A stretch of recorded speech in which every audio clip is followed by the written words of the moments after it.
চিন্ময় কৃষ্ণ দাসের জামিন শুনানি 1 মাস পিছিয়েছে।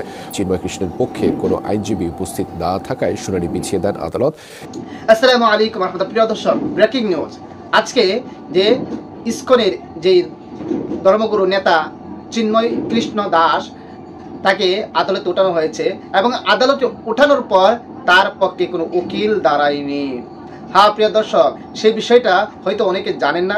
সেই বিষয়টা জানানোর জন্যই আজকের ভিডিওটা করা এবং সম্পূর্ণ বিষয়টা বোঝার জন্য আপনার এই ভিডিওটা শেষ পর্যন্ত দেখতে হবে। তাহলে আসুন আর দেরি না করে আমরা একটি নিউজের মধ্যে একটু দেখে আসি যে সেখানে কি বলতেছে যে চিন্ময় কৃষ্ণ দাস বা তাদের প্রভু সম্পর্কে কি কথা বলতেছে। আজকে যে তাকে আদালতে ওঠানো হয়েছে সে বিষয়ে কি বলা হয়েছে এবং সেখানে কি রায় হয়েছে সেই বিষয়টা আমরা একটু দেখে আসি।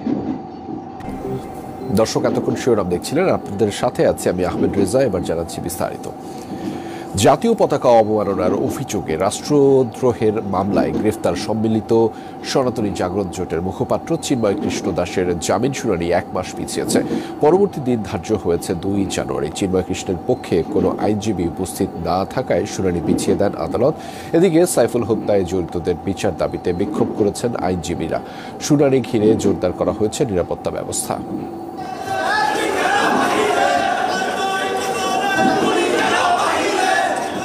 রাষ্ট্রদ্রোহ মামলায় চিন্ময় কৃষ্ণ দাসের জামিন শুনানি ঘিরে সকাল থেকেই উত্তাল চট্টগ্রাম আদালত চত্বর। আদালতে হামলা ভাঙচুর এবং সাইফুল হত্যায় জড়িতদের বিচার দাবিতে দফায় দফায় মিছিল ও বিক্ষোভ সমাবেশ করে আইনজীবীরা। সকাল 10:30টায় জামিন শুনানির কথা থাকলেও আদালতে চিন্ময় কৃষ্ণ দাসের পক্ষে কোনো আইনজীবী উপস্থিত ছিলেন না। পরে রাষ্ট্রপক্ষের আবেদনের প্রেক্ষিতে অবকাশকালীন আদালতের বিচারক চট্টগ্রাম মহানগর দায়রা জজ সাইফুল ইসলামের আদালত শুনানি পিছিয়ে আগামী 2 জানুয়ারি নতুন দিন ধার্য করেন। তাদের পক্ষে কোনো লয়ার ছিল না, কিন্তু আমরা মনে করি যে আদালত তাদের প্রতি ন্যায় বিচার করেছেন, কারণ তাদের পক্ষ থেকে কোনো সময়ের আবেদনও ছিল না, কোনো হাজিরও ছিল না। ইচ্ছে করলে কোর্টে নথিজাত করতে পারত। হামলা ভাঙচুর এবং হত্যাকাণ্ড কোনো ঘটনাতেই এখন পর্যন্ত চিন্ময় কৃষ্ণ দাসকে আসামি না করায় ক্ষোভ প্রকাশ করেন আইনজীবীরা। চিন্ময় দাস যার কারণে এই ঘটনাটা ঘটলো, সেই কারণের মানুষটা যদি মামলায় না থাকে, মামলাটা কি পুরোপুরি হবে, পূর্ণাঙ্গ হবে? যার কারণে এই ঘটনা ঘটেছেন, যার হুকুমে এই ঘটনা ঘটেছেন, তাকেই মামলার আসামি করতে হবে। আমাদের দাবি সেটা, আমরা প্রশাসনকে বলেছি। এই ব্যক্তি শুধু সাধারণ ব্যক্তি নয়, সে আমাদের বিরুদ্ধে আমাদের দেশকে বিকণ্ডিত করার জন্য একটা ষড়যন্ত্রে লিপ্ত আছে। একদিকে চিন্ময় কৃষ্ণ দাসের জামিন শুনানি, অন্যদিকে আগের দিন আগরতলায় বাংলাদেশ উপদূতাবাসে হামলার ঘটনায় উত্তেজনা থাকায় আদালত এলাকায় জোরদার করা হয় নিরাপত্তা।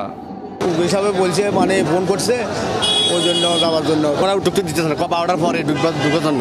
এরা বলতেছে যে মানে ওই ইস্কনকে আজকে করে তুলবে, ওটার জন্য যাইতে দিচ্ছে না। সেনাবাহিনীর র্যাব আনসার সব এখানে আছে, কিন্তু আমরা ঢুকতে পারতেছি না। শহীদুল সুমন, যমুনা নিউজ, চট্টগ্রাম।